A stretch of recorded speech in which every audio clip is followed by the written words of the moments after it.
Hello, everyone. My name is Kathleen Kurgan, and I welcome you to our first Psychosocial Wednesdays book launch series of 2025. Psychosocial Wednesdays is brought to you by Jungian AM, contemporary initiatives for analytical psychology and neo-Jungian studies. This presentation will be recorded and uploaded on YouTube, so you can rewatch it or share it with anyone who couldn't make today's event. Today, we are very excited and honored to welcome Jungian analyst and author Barbara Holifield, who will be presenting her publication, Being with the Body in Depth Psychology, Development, Trauma, and Transformation in the Unspoken Realm. Barbara is a training analyst at the C.G. Jung Institute of San Francisco. She integrates the bodily-felt dimension of experience in Jungian analysis. Having taught somatic psychology for 2 decades at the California Institute of Integral Studies, being certified in somatic experiencing, as well as an international teacher of authentic movement, a deep feeling for the body pulses through her work. She has authored several articles on embodiment, trauma, and our participation in the dream of the earth. In Being with the Body in Depth Psychology, Barbara examines the integration of the lived, subjectively experienced body into depth psychology. Drawing on philosophy, neuroscience, developmental theory, and trauma studies, she offers a multidimensional understanding of embodiment within relational Jungian framework. Through clinical vignettes, Holifield highlights how engaging with bodily felt dimension of implicit relational memory facilitates access to deep emotions. The mythopoetic reality revealed in depth psychotherapeutic process weaves these experiences into a tapestry of personal meaning, with the body servicing as a portal to the numinous and a renewed sense of soulful aliveness. So without further ado, Barbara, the floor is yours. Well, thank you so very much for that lovely introduction, and of course for hosting the event. Everyone at Jungian EM, I'm very appreciative. And are you hearing me okay? Yeah, great. I'm just really thrilled to see so many faces. I want to say that. I just really appreciate everyone coming. It's a pleasure to do this, if not a little nerve-wracking, but a pleasure. And I'm really looking forward to sharing some of the book with you. You know, I worked hard to try to figure out, what I could share in this short time. Kind of why I wrote the book is I have a hard time condensing it. So I thought I would, do my best to kind of show rather than tell a lot. So with that said, I do want to say a few thanks. I want to thank, in addition to the Jungian EMs who's sponsoring the group, really want to give a very big thanks to Ursula Wirtz, who is here with us today. She was such a good companion. She accompanied me through the writing, was a reader, and we had some discussions. It was just a really very important person. Thank you so much, Ursula. And of course, I want to also appreciate Don Kalshed, who I've studied with since the late 80s, and just the years of teaching, inspiration, support, collaboration. I'm really grateful. And then finally, just amongst the many, many people I could thank, I just want to really thank Samuel Andrews for encouraging Jungians, me to write. So with that, I think I'll just jump in.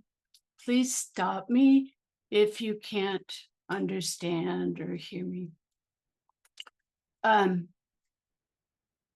I wanted to say just a little bit about what inspired me to write the book, or kind of when the moment came is more like it. It was during COVID, and I was doing one of those things in the first few months of COVID that we could do. It was I was walking, I was hiking, it was really in the early period of COVID when we really didn't know who would live and who would die. And so I was in that kind of existential, inquiry about, well, why am I still alive? And if I was to continue to live, what would be the purpose for that? And it was really an existential moment. And at that moment, I was sitting on this place I go to on the mountain, which I'm blessed to live by, at the confluence of three springs. And I was on this rock, and I was reflecting about my siblings, my family of origin, all of whom passed away a couple of decades ago. And I was, it's like, well, so why am I alive? And in that moment, not unfamiliar to me, but it just was so clear for me in that moment that it was in part these practices and a way of working with trauma, both somatic and Jungian approaches, that really saved my life, I think, let me have a life. And so I felt I really wanted to give back something of what I've gotten. And I hope it's of use to some of you, or you can take in a little bit that is of use. And I really, again, just am really appreciative you've all showed up to listen. So I would like to start the more formal presentation with the same poem I start the book with. It's by a Native American. Her name is Linda Hogan. She's a Chickasaw Native. And I had the pleasure of meeting her at a conference on somatics and ecopsychology. And we got to know each other a little bit, and I just love her poems. So this poem is called The Way In. Sometimes the way to milk and honey is through the body. Sometimes the way in is song. But there are three ways in this world: dangerous, wounding, and beauty. To enter stone, be water. To rise through hard earth, be plant, desiring sunlight, believing in water. To enter fire, be dry. To enter life, be food. Discovering ways in to the inwardly felt body brings us into an intimacy with life, where time opens and one feels situated within oneself, in the present moment. That experience may be comfortable or uncomfortable, but when one could clearly and fully enter it, time opens. The poem suggests ways in. And for me, I hear this as the way into the multifaceted expression of our humanness, our psyches, our bodies, and that something that is more. The poem situates us in the matrix of the natural world. It evokes a new paradigm, that of an ecological era, situating us as participants in the natural world, sorting ourselves out within it, learning psychologically from our interrelatedness with all beings. This perspective is distinct from the Enlightenment era, in which we studied ourselves and the world in depth, mainly through separating parts from the whole, ourselves out from the earth, separating our brain, mind, and psyche from our bodies, our heart from our sex, our lung from emotional arousal, and spirit from matter. Perhaps a necessary alchemical stage in the journey of our species, but what ultimately follows separation is conjunction. As a collective, we're edging towards that, but simultaneously feel like we could be drifting miles away from it. And perhaps as I wrote this particular presentation, but the book as a whole, my attempt is to hold those opposites in this time.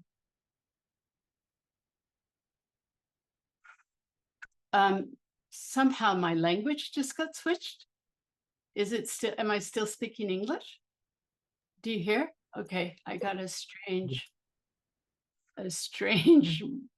menu just came down. We're a global community here. It said I was speaking Spanish. Okay, here we go. So the poet lets us know that going into the depths may feel dangerous.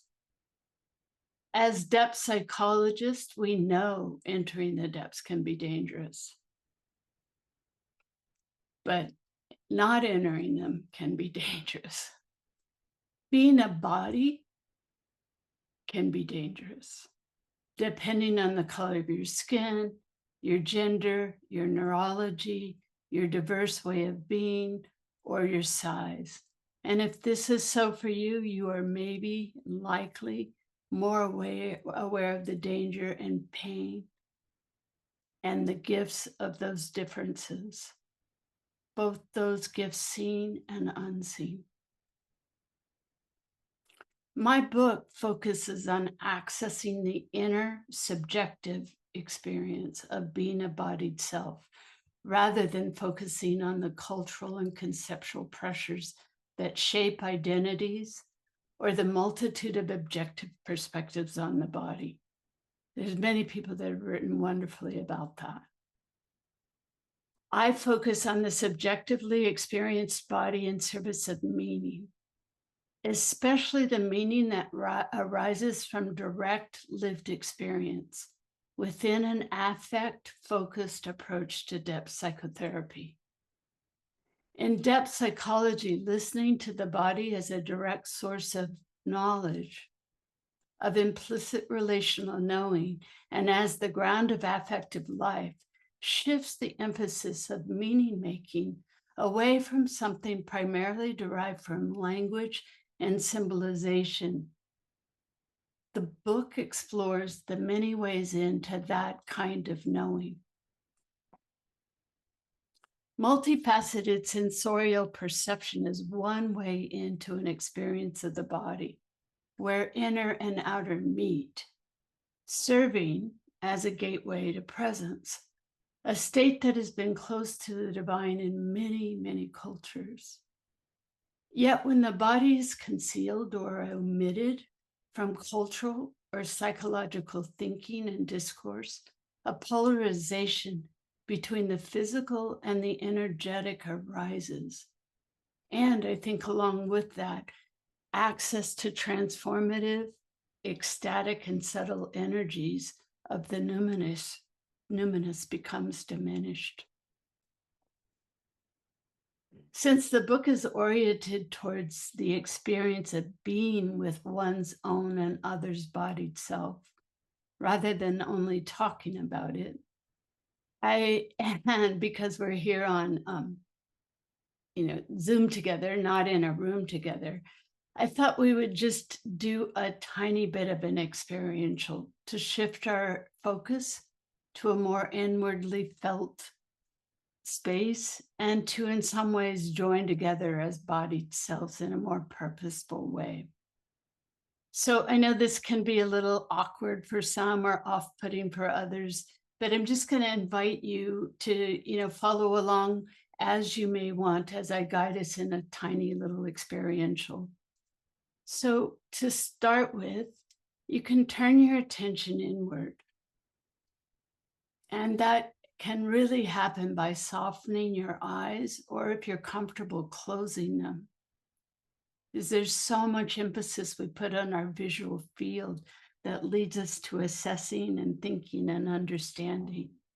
So as you turn your focus inward and drop down from your thinking mind into your feeling body, just notice your breath.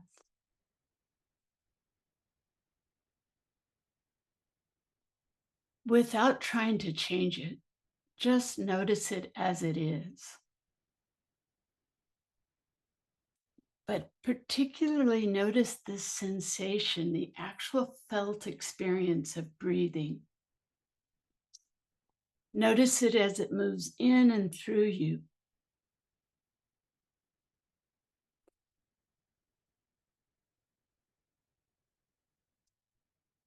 Inevitably, a shift will typically occur in your breathing pattern, which is completely normal. It's the self-regulation that begins simply by turning our attention inward. As you continue to bring your awareness inward, notice the sensations you become aware of that you might not have been aware of before. Maybe the ones that are loudest as well as those that are really subtle. And see if you're comfortable, if you can let your breath support those sensations. Perhaps they'll intensify, perhaps they'll diminish. Either way is completely just what happens.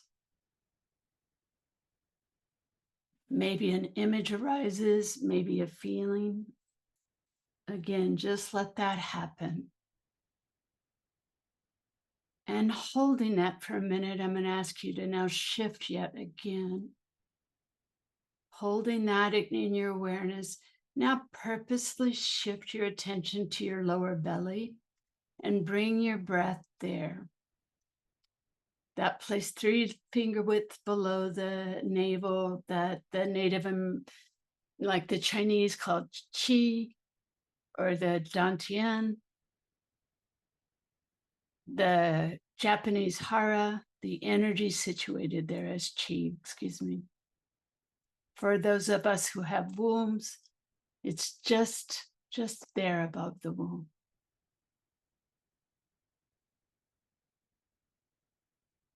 And then shift your attention and focus your breath in the heart area. And let 3 breaths play there. So you really begin to feel the sensations of that area, even if it's kind of blank or dull. Notice the sensations of the blankness, of the dullness, if that's what you're feeling. And then shift your attention so that the breath is going up and into your cranium and out the crown of your head. Notice the sensations actually in your brain, your eyes, your head.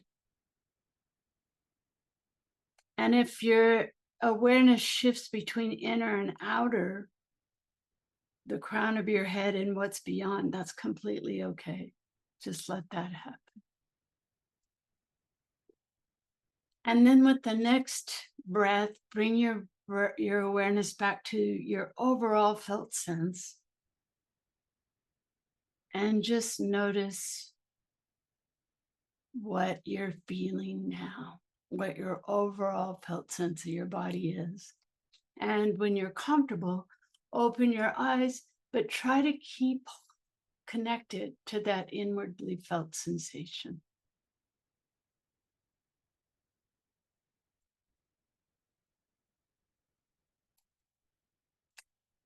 So take your time to do this.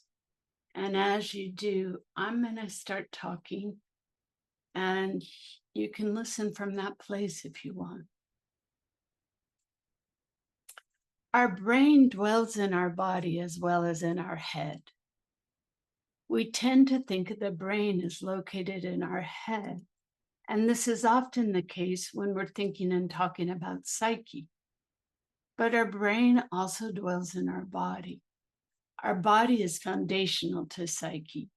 In fact, the interpersonal neurobiologist Dan Siegel explains that we have 3 brains, or parallel distributed processing networks.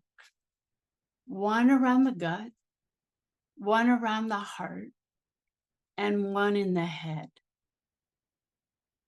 Sensations are our brain's way of perceiving within our body. This is a paradigmatic shift away from the formulation of meaning making as an activity that solely occurs in the head. As the psychiatrist and neuroscientist Thomas Fuchs puts it, there's no Cartesian theater residing somewhere in the brain that's necessary to translate the body's way of knowing in order to bring it to consciousness. Perceptions of the deep body actually emerge as consciousness. Experiences of the deep body in neuroscience are referred to as interoception, and I'll return to that concept later. But right now, I want to share. So this is an image of the nervous system. And it highlights just how vast it is. To me, I liken it in this image as the roots under the forest floor. I think of it as kind of our inner mycelial network. And it's through our nervous system, of course, that we connect and interact with ourselves, with other species, and the world.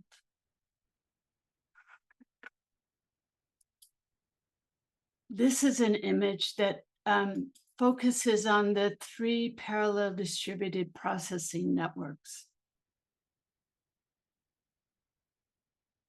And it highlights, I think, the complexity of how our brain, our embodied brain, integrates in some way all that it's receiving.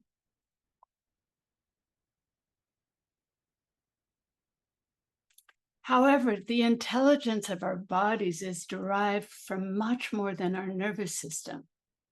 Cutting-edge research about plants, for instance, can expand our sometimes narrow view of how consciousness emerges. Contemporary research with plants reveals a complex kind of intelligence, demonstrating how they, for instance, act with intent and engage in species to species and interspecies communications. Many research botanists now lean towards the notions that plants, given that they don't have a nervous system from which consciousness arises, where neuroscientists usually place our consciousness arising from our nervous system. This new research, the botanists are seeing the plant's entire body as a kind of brain.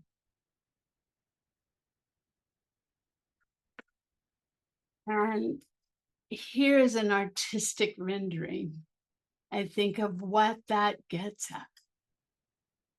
The hummingbird with flowered body, or I will say the humming body. Our bodies are an aspect of our brain that are inseparable from our psyche and our intelligence, and it's full-bodied.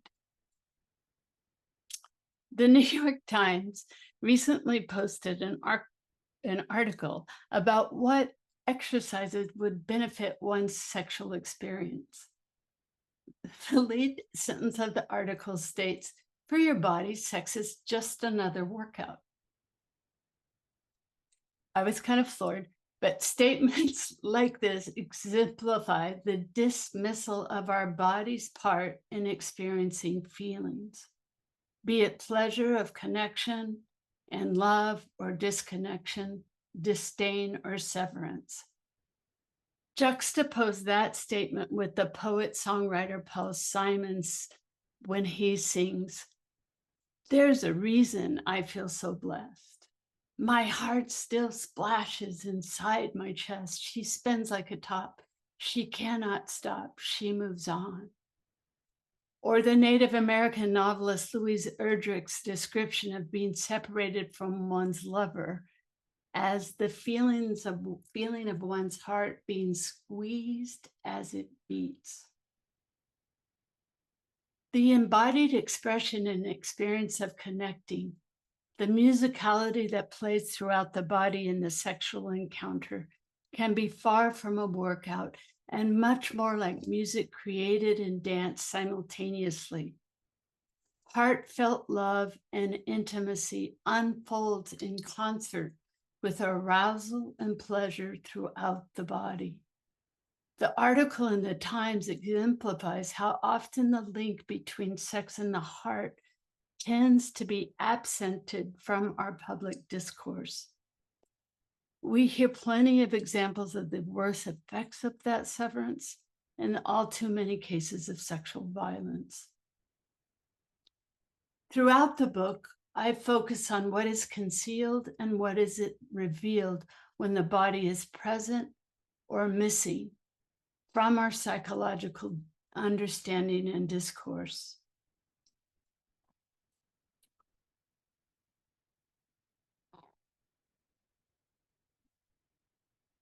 The ancient universal wisdom that is concealed when bodily-based experience goes unacknowledged is far-reaching. Not only sublime states of exuberance and joy, such as might be evoked seeing the image of the humming body, but also the occurrence of those heightened felt experiences of connection, feelings that can engender a sense of numinosity when we really enter them. Of course, the awe-inducing experience of terror is bodily felt. Yet when the body is absent from our discourse, it's as if the experience is derived primarily from an outside source rather than from our unfolding with. And this perpetuates a dissociative, disembodied culture. Linking our felt body to lived experience keeps us cleaved to the real, to our involvement, to the phenomena of relational unfoldings with others and the more than human world. Across times, various forms of spiritual practices have emerged in most cultures that reorient the individual to a more expansive state when consciousness, when their inner world narrows. Universally, these are bodily-based practices such as chanting, singing, dancing, and music, meditative silence. During an event I attended, which was a part of our project exploring the role of body and spirituality, Vincent and Rosemary Harding, who were prominent figures in the civil rights movement, gave us a deeply moving presentation of how, through the power of song, enslaved Africans persevered through some of the worst imaginable treatment.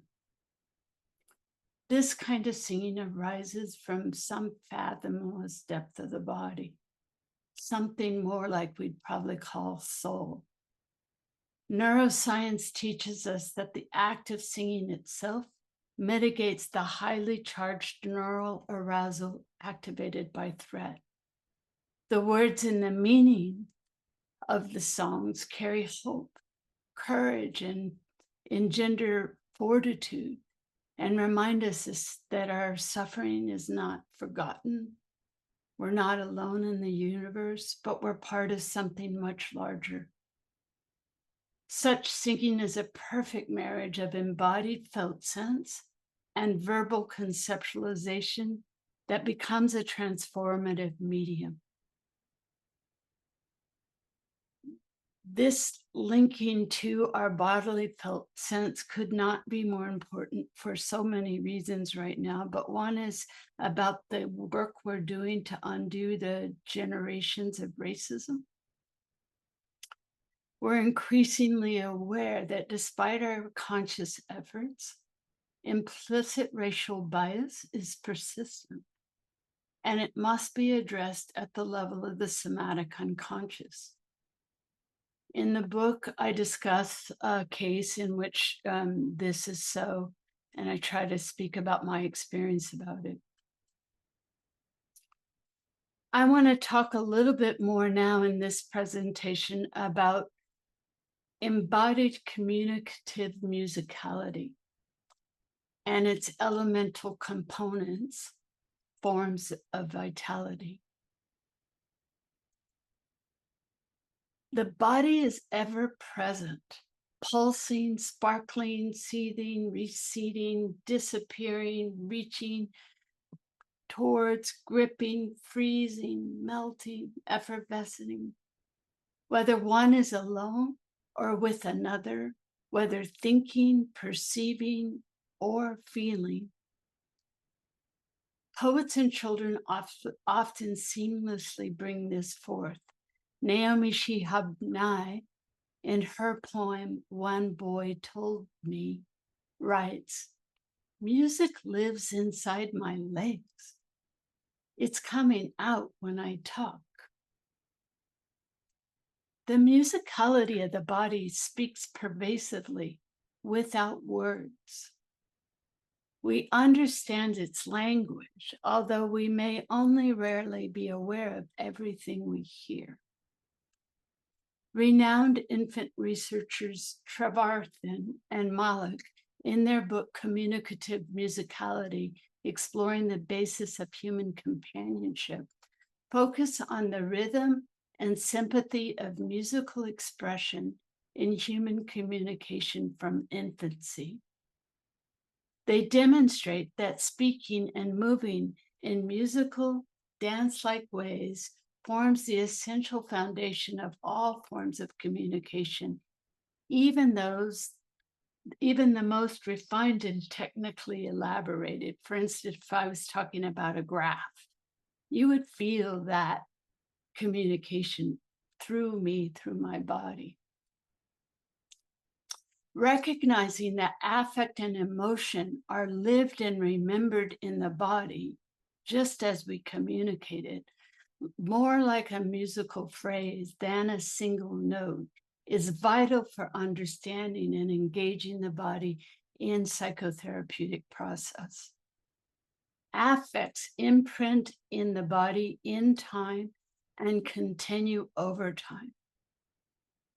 Our emotional experiences are interwoven with some trace of movement. Emotion, the word, is rooted in Latin, emovere, meaning to move out. Such movement can be highly expressive or subtle activation of muscles imperceptible to others or even unnoticed in the moment in oneself.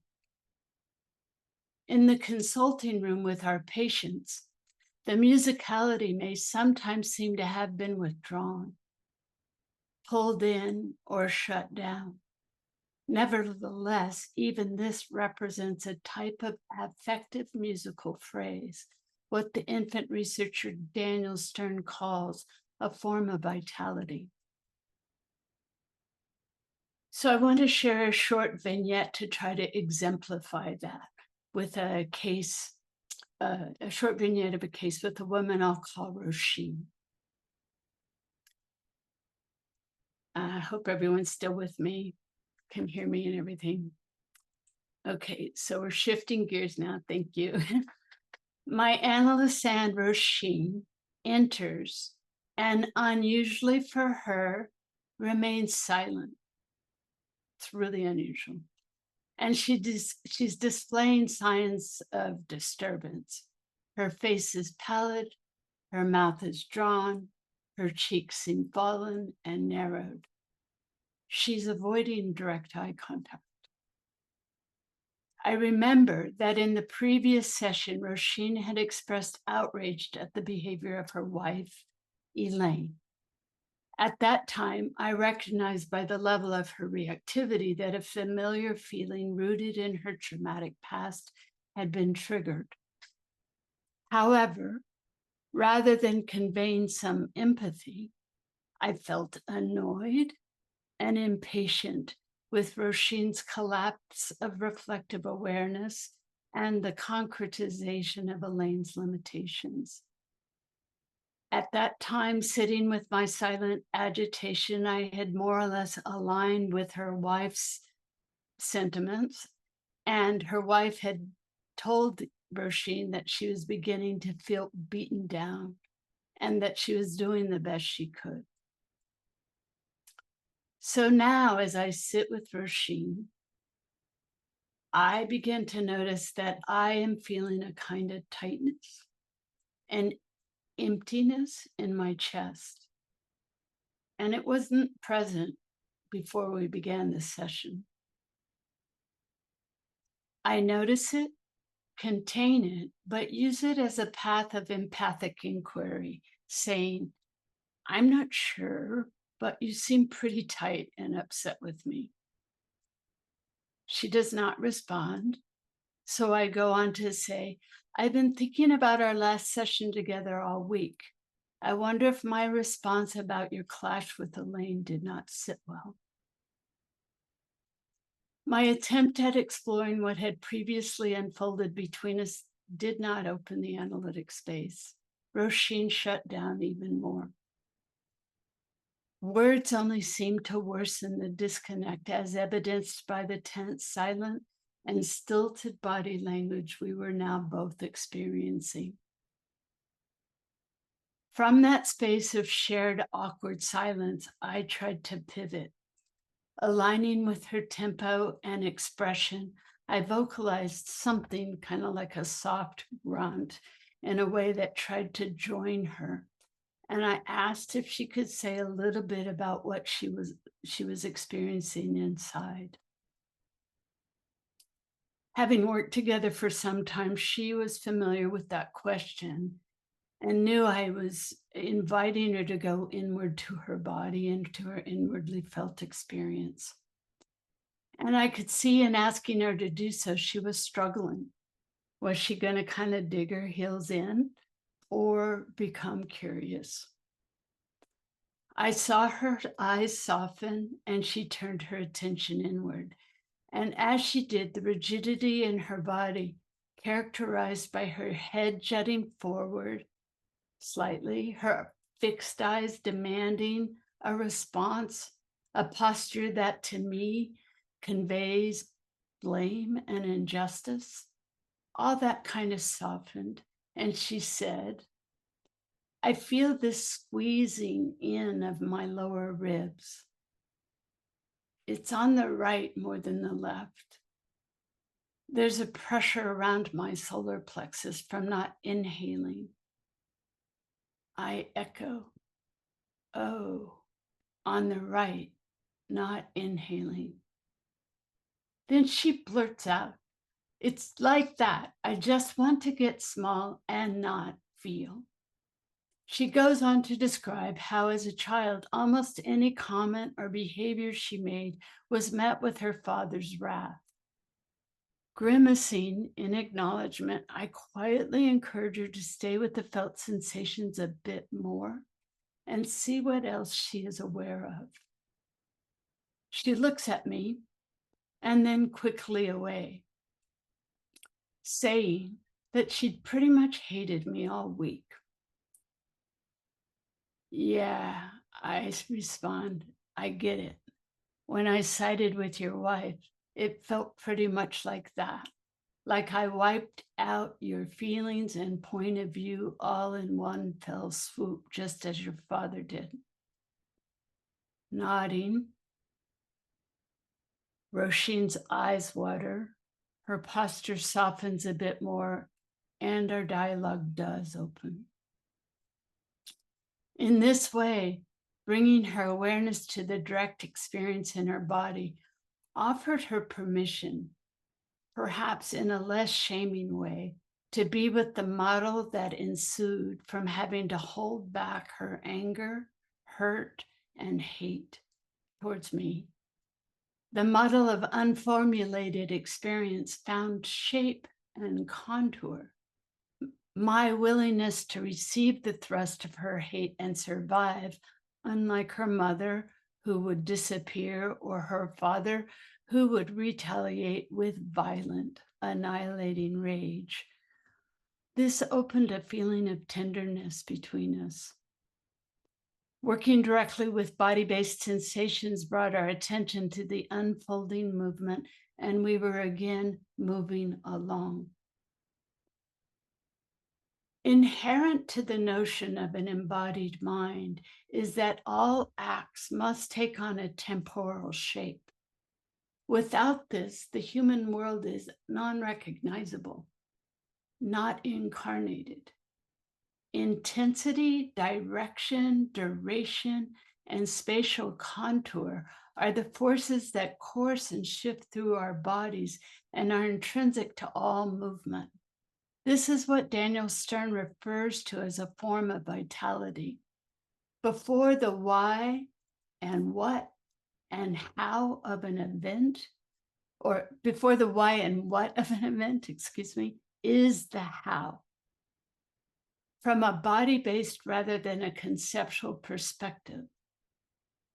Our organism registers the dynamic of action. Qualities such as gentle, still, surging, pulsing, retreating, these are not emotions. And as Daniel Stern says, they're not sensations in the strict sense. They have no modality. They are not cognition in any usual sense. They fall between all the cracks. They do not belong to any particular content. They concern the how, the manner, and the style, not the what or why. When verbalized, they're primarily expressed by adjectives and adverbs and give emotions, sensations, and thoughts a sense of quality, direction, and force. So this is why in the clinical setting, I've learned, it is not enough to ask someone where they feel something in their body.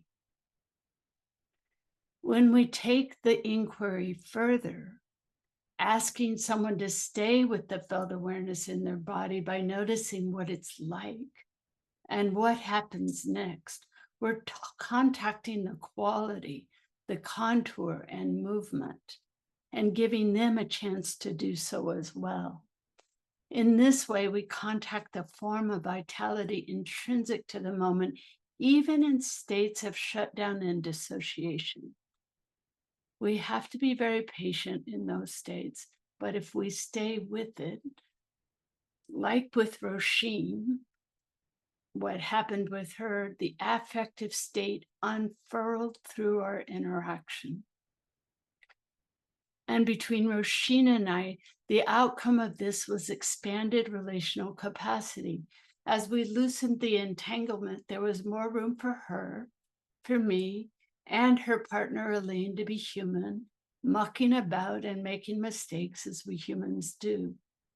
The grip of traumatically based implicit memories loosened, allowing a new experience and lessening the probability of her continually getting caught in what Peter Levine calls the traumatic vortex. A form of vitality underlines episodic memories and shapes the narratives we create about our lives. Daniel Stern suggests that exploring them may be useful in reorienting some of our notions of theory of emotion, memory structure, communication, as well as psychotherapeutic theory and practice. Following sensorially based, implicit held forms of vitality offers a way into what otherwise may seem elusive and uncontactable, what the relational psychoanalyst Donald Stern refers to as unformulated experience. So the emphasis is on how affects shaped by their particular form of vitality go on living in the body. Affects, again, are more like a musical phrase than a single moment's event. Dynamic contours of affect live in the body in a moment in time and over time. Donald Cowshed, who's an expert on trauma from a contemporary Jungian perspective, reminds us that to carry feelings and emotions consciously is not just a matter of adjusting our mental attitude, or insights alone. He says the great conjunctio we're after with patients, such as Roisin, and that Jung discussed in reference to the embodied opposites, cannot happen without the body and its unredeemed, unknown, unremembered, and frozen affects. In trying to heal our capacity to feel, we're pursuing a consciousness of the heart. And for Donald Cowshed, he says, that is the numinous mysterium in what Jung called the mysterium conjunctionis.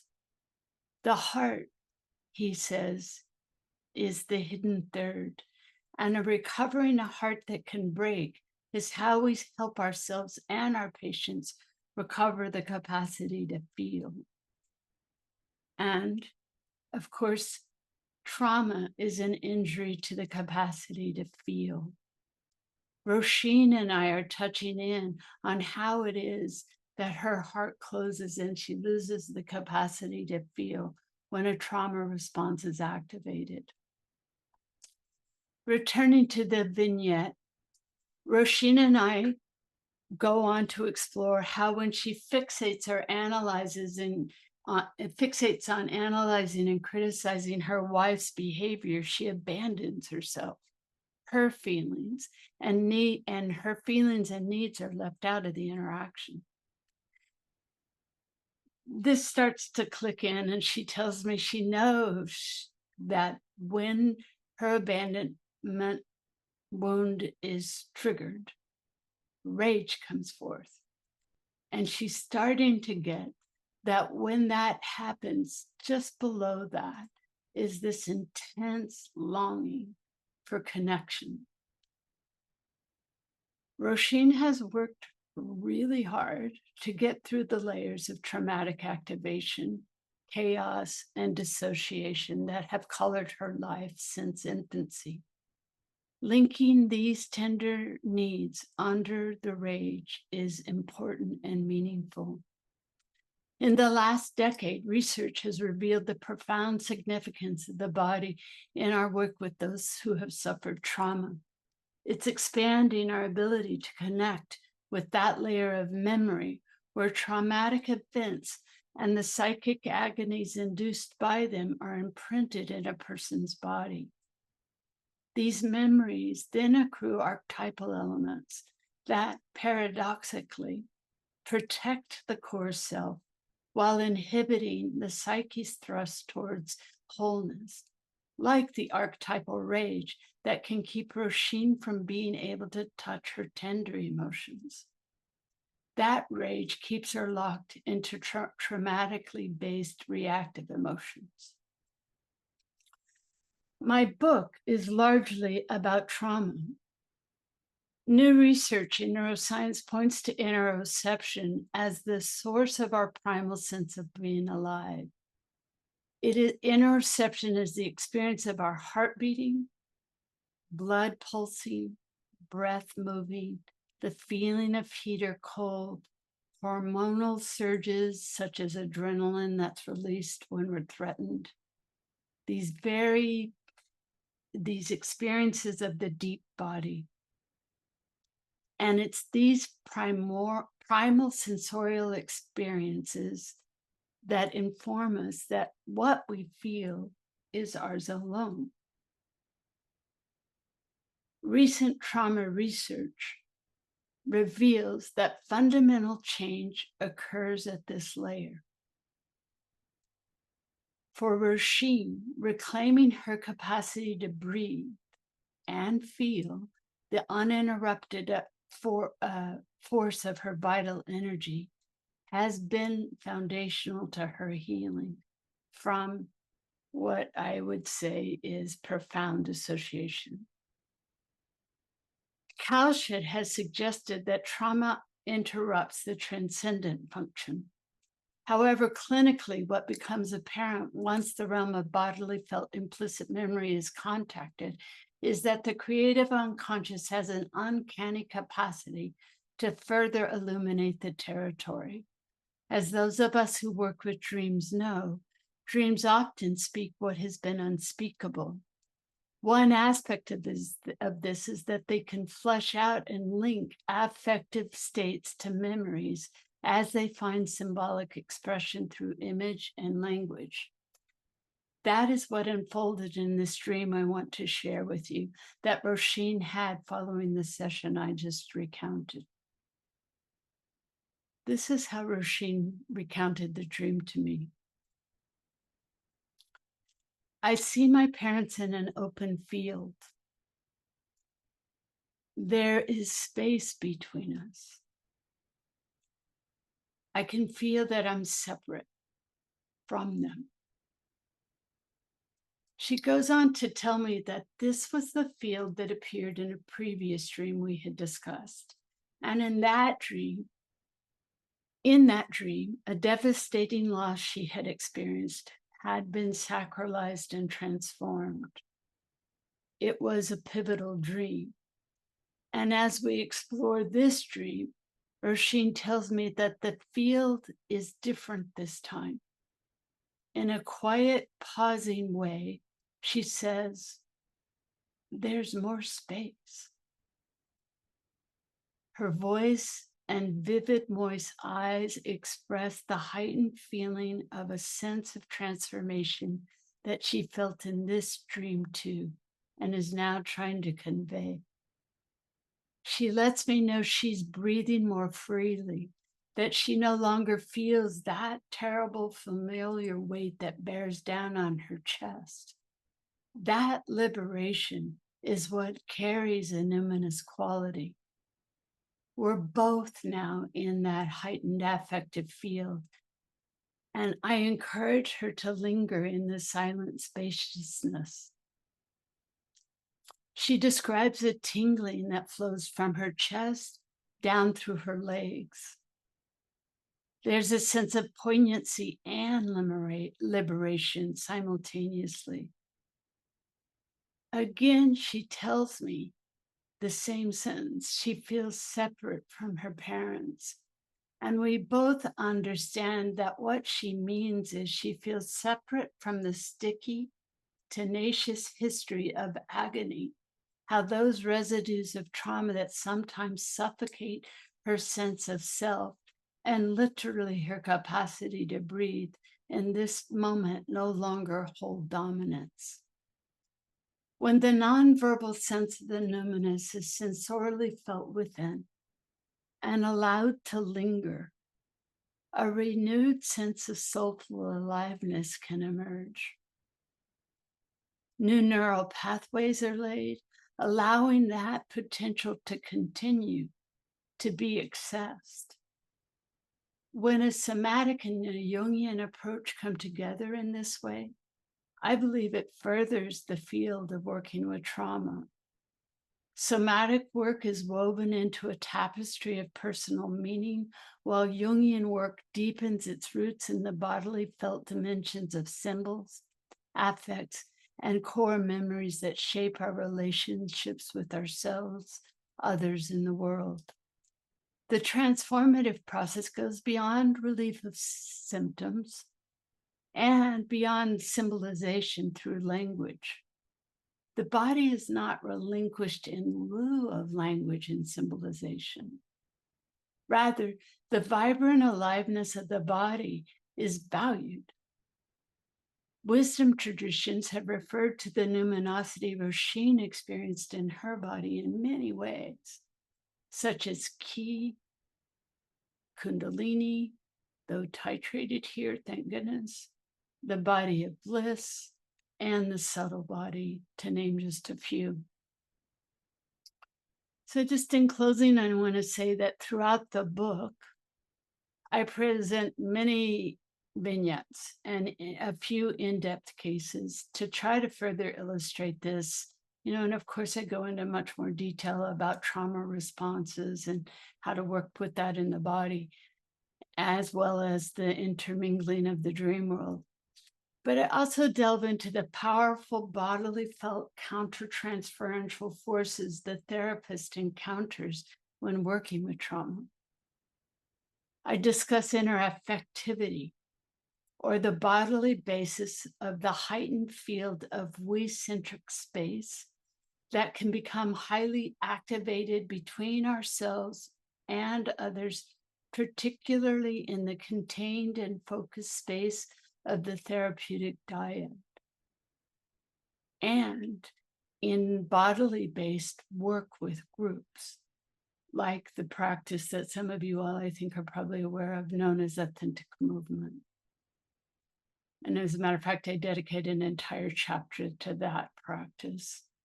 But unfortunately, we don't have time to go into it here.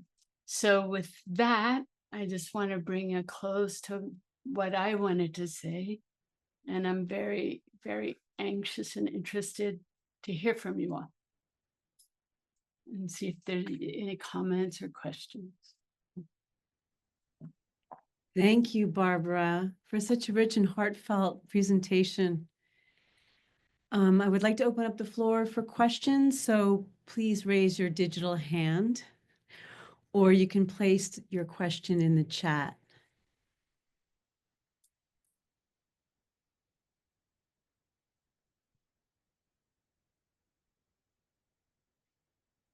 I have a question. Please. Barbara, in your book, you talk about bodily-based awareness and how it can help transform deep emotions. And you gave a great example in your vignette of how to lead someone into their body and to help process that. Can you offer any ways that someone can do that on their own without someone leading them? Yes, I think it's kind of the same as what I explained happened in the dyad, or what we did individually, when we were beginning with the experiential.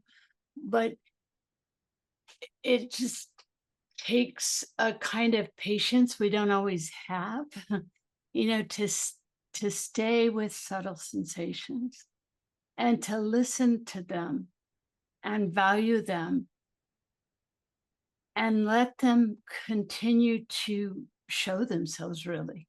Because as they show themselves, that's how that sense of the form of that vitality, of that emotion is communicated. It starts to move.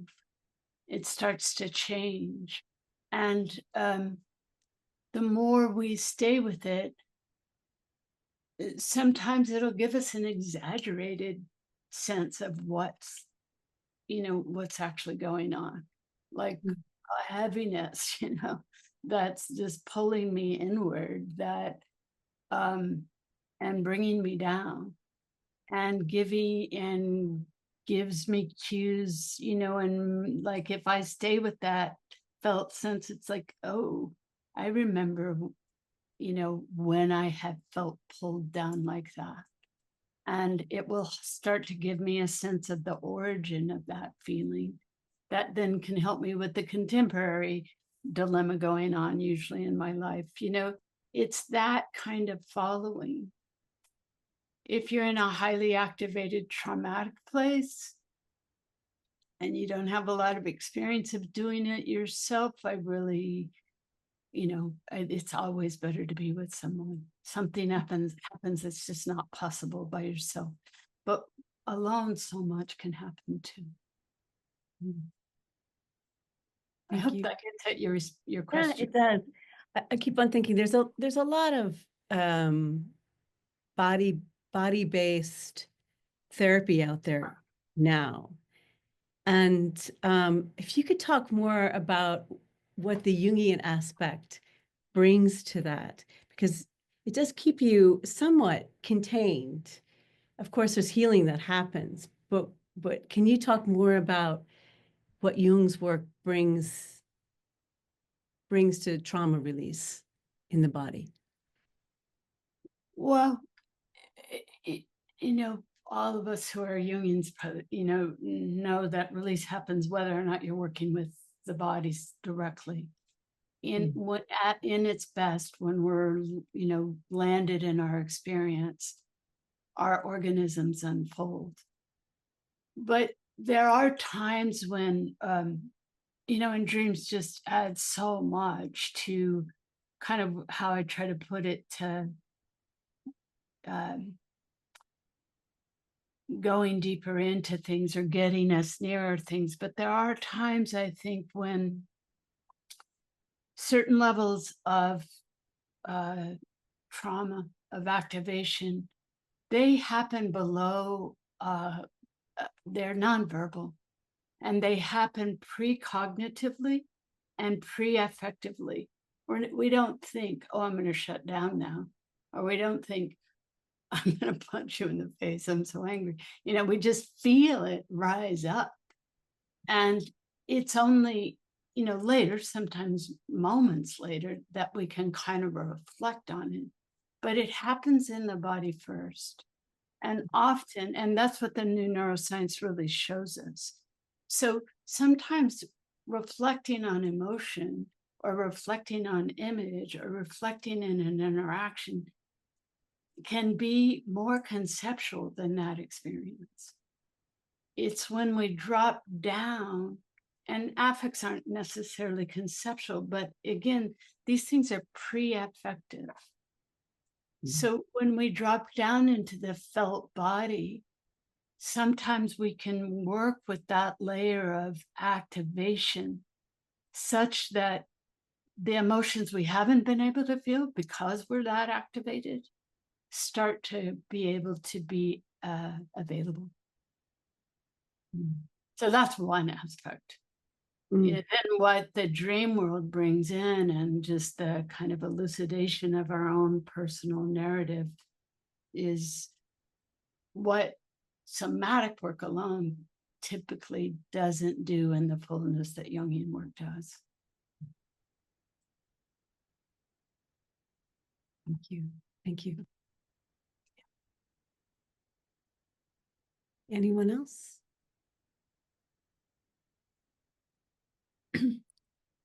Dennis, you can unmute yourself. Thank you.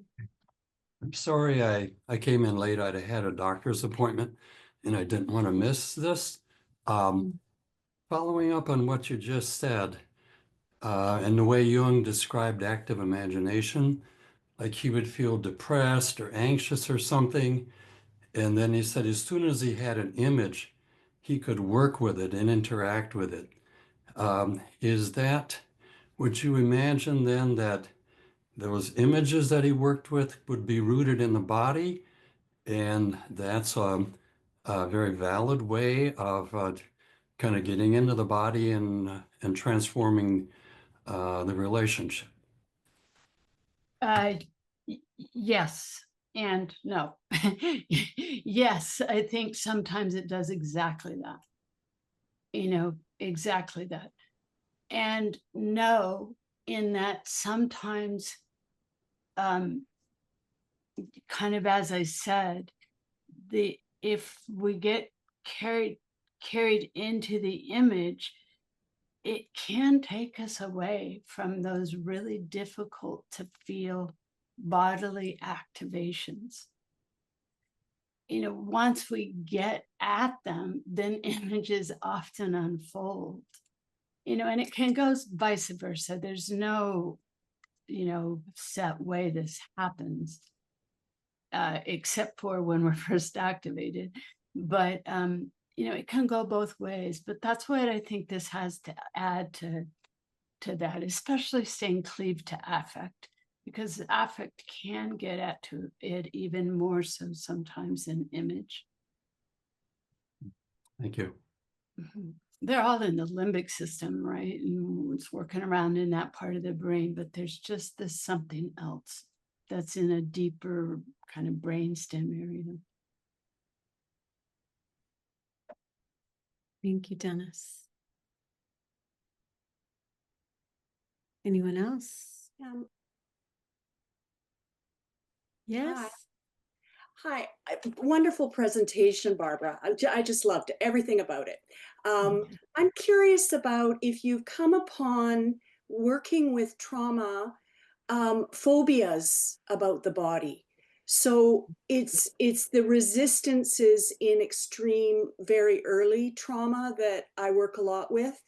And phobias are quite common, even phobia of nature. Just the processes of feeling blood flow or a sensation can evoke sort of a trauma where an experience of the body took over, and you could say in sexual trauma and things like this, that they knew wasn't about them. So there's this phobia that can take hold, and the phobias are different, unique with each case. But have you worked with that at all? Yeah, I'm really glad you bring that up. It's a great thing to bring our attention to. In the book, there's, actually in the book, most of the cases are about people with infantile trauma, because it's those layers, especially pre-verbal, before there were ever words to help formulate the memories, that even more current, distinct trauma can hook us back into things that didn't seem that big a deal till till say a later sexual trauma occurs or something. But that's an aside. But so there's a case in the book of a woman that I speak about, and it took me a while to recognize what was happening as I worked with her. Almost every time I would encourage her to turn inward, and I would use the word body or breath, she would change the subject.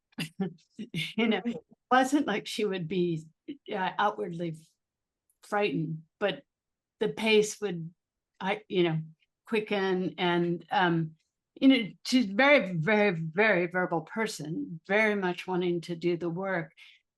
The where she would go was often enriching and useful to work on, but it happened consistently. And I slowly caught on, that I would ask her differently, could you go inside rather than what's it like in your body, different ways to start to access. And ultimately, this, I think, is one of the most important parts of this. She had severe, severe abandonment trauma. And she was actually frightened of inhaling, because when she inhaled, her breath felt cold. And the coldness she associated with, it was terrifying for her. And she associated it with aloneness. And as I did the research on the book, there's these neuroscientific studies that have linked, like if a person is simply feeling cold, because it's cold outside or cold in the room, it will activate those feelings associated with coldness, like aloneness. And so, yes, very much so. And it's tricky and interesting, and it's where titration is so, so helpful, and trust, of course. But ultimate getting there, I think, is pretty important. Beautiful. Thank you. Thank you. Thank you, Kelly. Prashant, you have a question? You need to unmute. There you are. Yeah, well, thank you so much for the opportunity. Hello, Barbara. I'm like another participant here. I got in late as well, so I'm sure I missed some great parts. However, I would like to ask you, since this is in the context of being with the body in depth psychology, Dr. Jung's supervisor, I think Arjen Bloiler, has spoken pretty much on affectivity in the context of association tests. Yes. And I was wondering if you can say or have a comment about, is there a possible way one could heighten the awareness of their affectivity, say in the situation where somebody's ego is under threat, or in any such situation? Could you just say the last sentence again, Prashant? So, well, I was wondering regarding the affectivity. So, is there a way, within the body, the person has the ability to heighten that awareness of affectivity in a situation where, say, somebody's ego is under threat, when they are in a situation not very conducive, or any such situation where their persona, even their person, the inner person is under threat? Yeah, absolutely. I mean, I think that's kind of, you just sort of described the nature of trauma. I think when we're under threat, our affective state, you might say, often goes off the charts. What Don Kalshed refers to as archetypal affect. I might link it more to the, a pre-affective state, but where it's kind of fight, flee, or dissociation when we're terribly threatened, where we just shut down altogether. But in those cases, affect is so heightened that the way to work with it is really to break it down and titrate it, because you never want to re-traumatize someone that was traumatizing already. So the notion, the word titration is what we use a lot. Can take a good long time. There's that. I hope I'm answering your question, because there's also the piece that I thought you were getting at first, which is, say we've been traumatized in such a way that it's hard to trust loving and hard to express or feel loved, either the back and forth of it.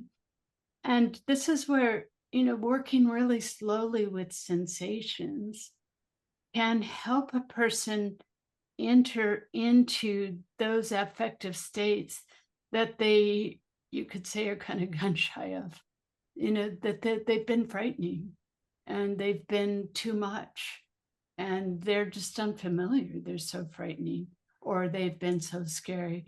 But to be able to risk, for the therapy to just introduce a little risk and deepen it, can be really enriching. Did I get at your question? Yeah, definitely. However, my question, to narrow down the scope, it wasn't necessary in the context of trauma. It was also, in a very generic situation. This is kind of a thing which could really happen with somebody even not being under any sort of a trauma. So, a conversation went wrong, something that somebody didn't want to get revealed, some sort of a part of their personality outside. So, so in that context, is there a way, how somebody could grab hold the awareness of that heightened affectivity, that some sort of feeling in the body that tells them, signals to them that you probably are going astray and you got to grab hold of your behavior or something to be solved? Yeah, I use trauma in a way kind of loosely. Trauma I think of as more affect than we can bear. Right. Yeah. Not necessarily some horrible thing, and that's going to differ depending on the person.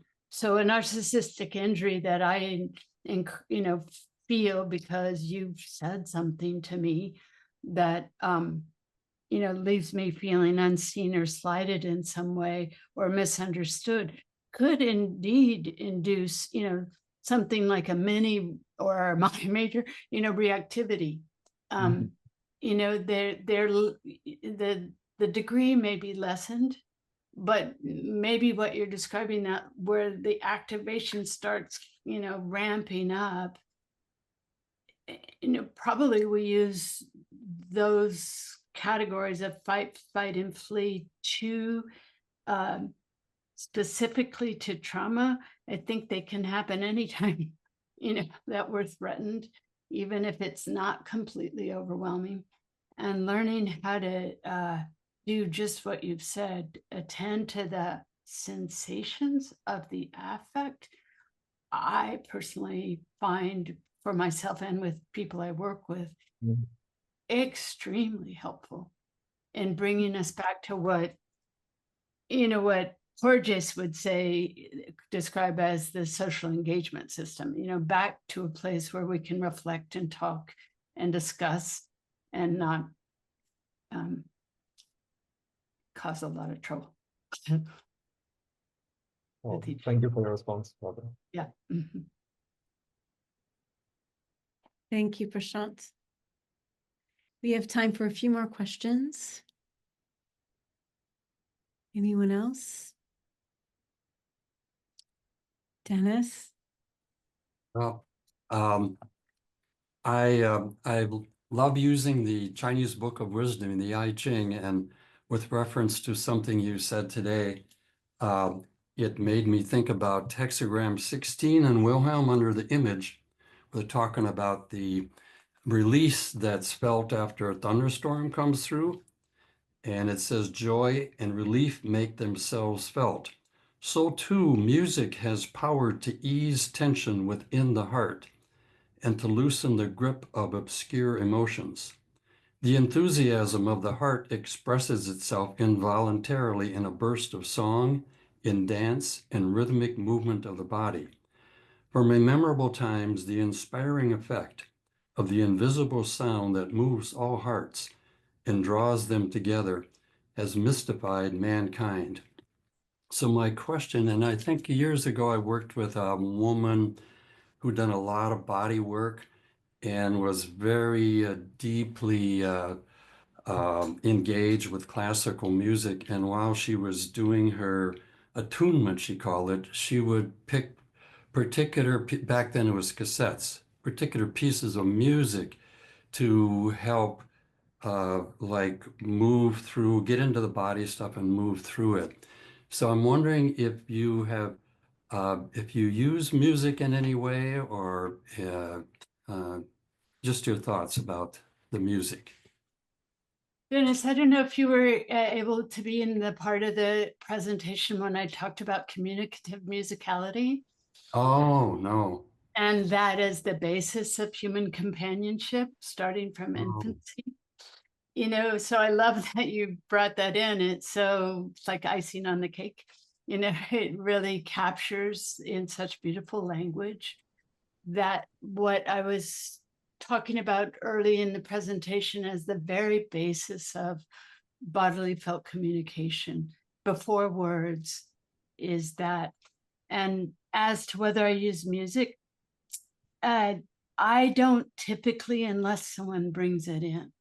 And then when they do, I love sharing in that because indeed, just as what you read, it can move us in ways that nothing else can. I think of an analyst, and we've been doing some really deep work, and he's very well versed in the jazz music world, and he often thinks of particular pieces of music by particular performers in his dreams. And he links me to the music so I can listen to it, but I'm just fascinated by that deep connection between music and dreams. So I'm thank God this is being recorded. I can go back and listen to the beginning of your talk. Hey, yeah, and thank you for your reading. Perfect.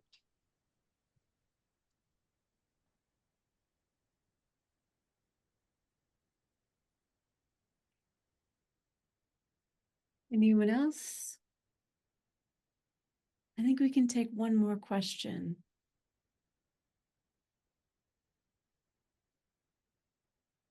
Okay, I have one more question. Okay, Ursula. Ursula, please unmute yourself. Yeah. We can't hear you. Ursula, you need to unmute. Yeah. Myself. There you are. There you are. First of all, thank you so much, Barbara.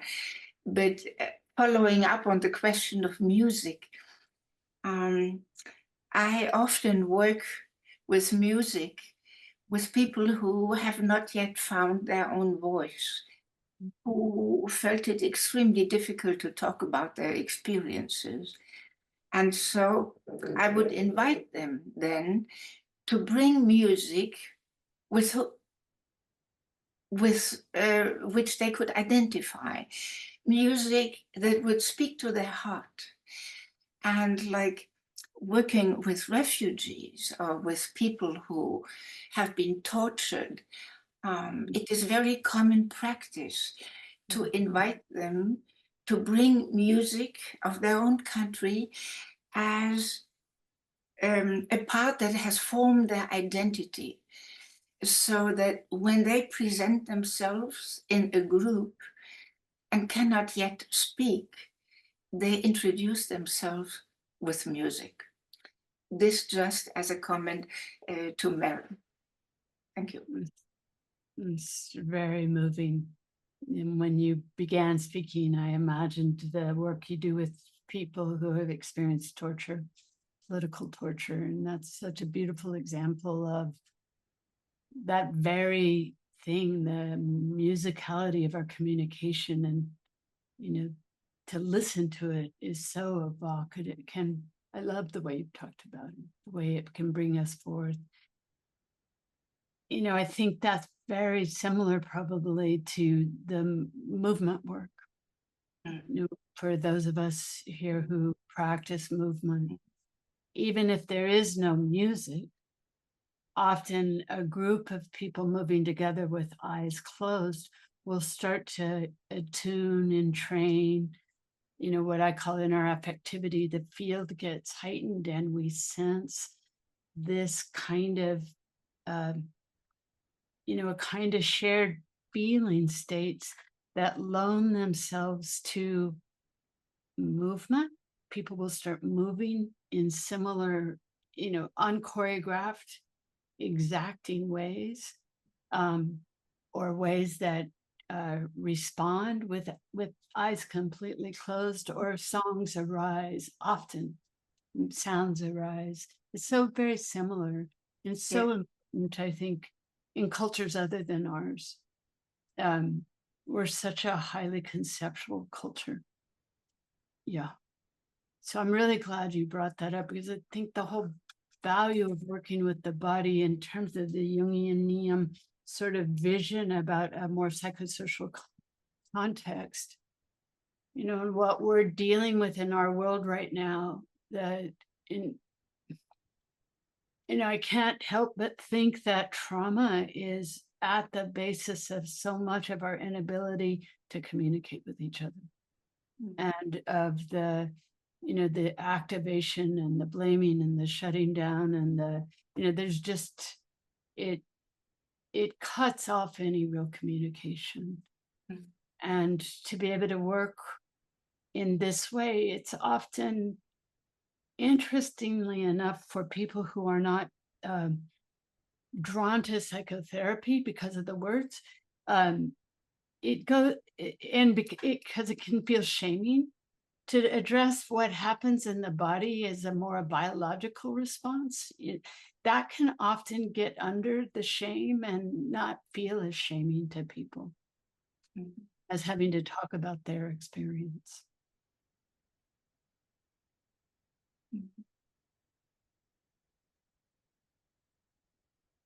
Thank you. Thank you, Ursula. I'm afraid we're running out of time for today. But thank you, Barbara, for such a heartfelt, beautiful presentation. And thank you, everyone, for a stimulating discussion today. We will place Barbara's website. It's in the chat, as well as links to publish her book. Barbara, I think you wanted to read a poem to end today's session. Okay. I would like to, if everyone can bear just a couple of more minutes. Yeah, of course. I think it gets at the archetypal qualities of the body. So again, this is a poem. First of all, I want to thank everyone. Thank you, thank you, thank you. It's just a pleasure to be here and to talk with you. And this poem is by the same poet who I began the talk, whose poem I began the talk with, Linda Hogan. This poem is called Skin Dreaming. Skin is the closest thing to God, touching oil, clay, intimate with the foreign land of air and other bodies, places not in the light, lonely for its own image.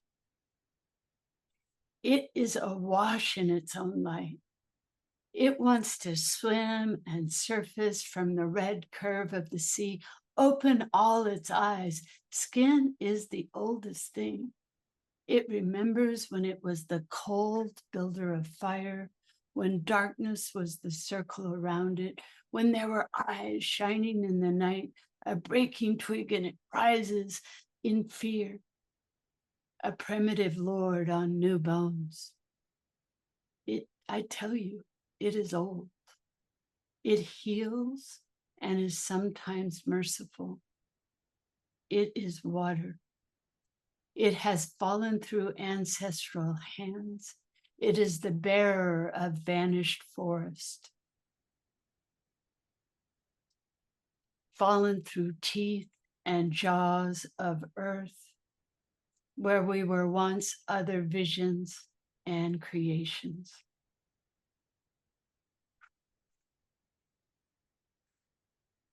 Thank you. That was beautiful. Perfect closing. Perfect closing. Thank you, Barbara. And thank you, everyone.